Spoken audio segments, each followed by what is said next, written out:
Lather and Nothing Else, page 3. Remember to hit stop when I pause at the end of a section so that you can make your annotations and notes, and then hit play to resume. Starting reading now. I returned to the task of lathering his beard. My hands began to shake. The man couldn't have noticed, which was a relief, but I wished he hadn't come.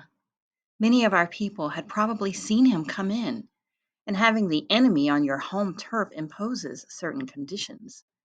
I'd have to shave that beard like any other, with the greatest care, and as if he were my best customer, making sure that not one drop of blood emerged from his pores, making sure that the razor would not get caught in the little clumps of hair, making sure that his skin would come out clean, taut, and smooth, and that when I brushed the back of my hand against it, not one hair could be felt on its surface. Yes, I was a clandestine revolutionary, but I was also a barber of integrity, proud of the diligence with which I practiced my profession, and that 4-day-old beard needed a lot of work. Hit stop and make your annotations for this section. When you are ready to resume, hit play.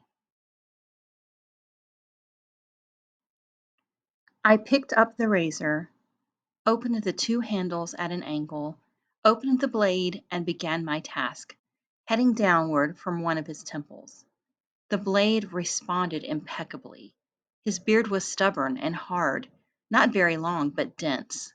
Little by little, his skin began to appear. The blade emitted its usual sound, and lumps of soap mixed with little hairs accumulated on it. I paused to clean and then sharpen it because I'm a barber who does things right. The man had been keeping his eyes shut.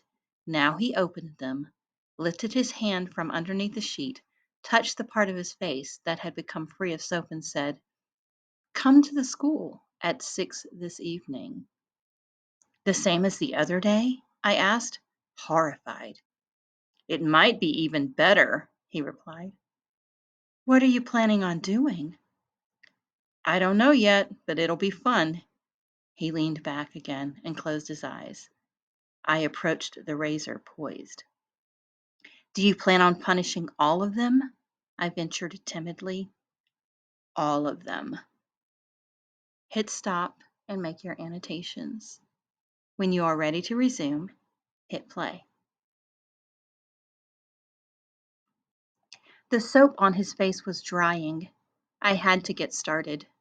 I looked onto the street through the mirror. The same as always, the corner store and 2 or 3 other customers inside. Then I looked at the clock. 2:20 p.m. The blade continued its descent. Now the other temple and down the cheek.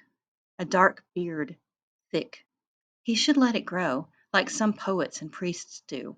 It would look good on him. Many people wouldn't recognize him, and that would be in his best interests, I thought, as I gingerly moved the blade up his neck.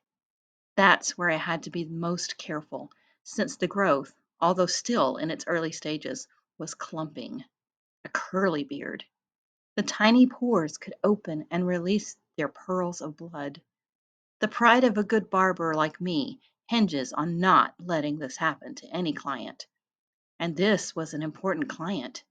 How many of our people had he ordered killed? How many had he ordered mutilated? Better not to think about it. Torres didn't know that I was his enemy.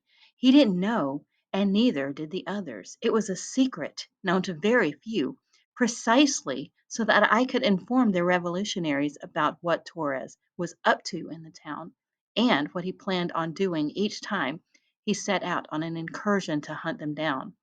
Needless to say, it was going to be very difficult to explain how I had had him at my mercy and then let him go, alive and shaved. Hit stop and make your annotations. You will click on the link for page 4 to begin the next page.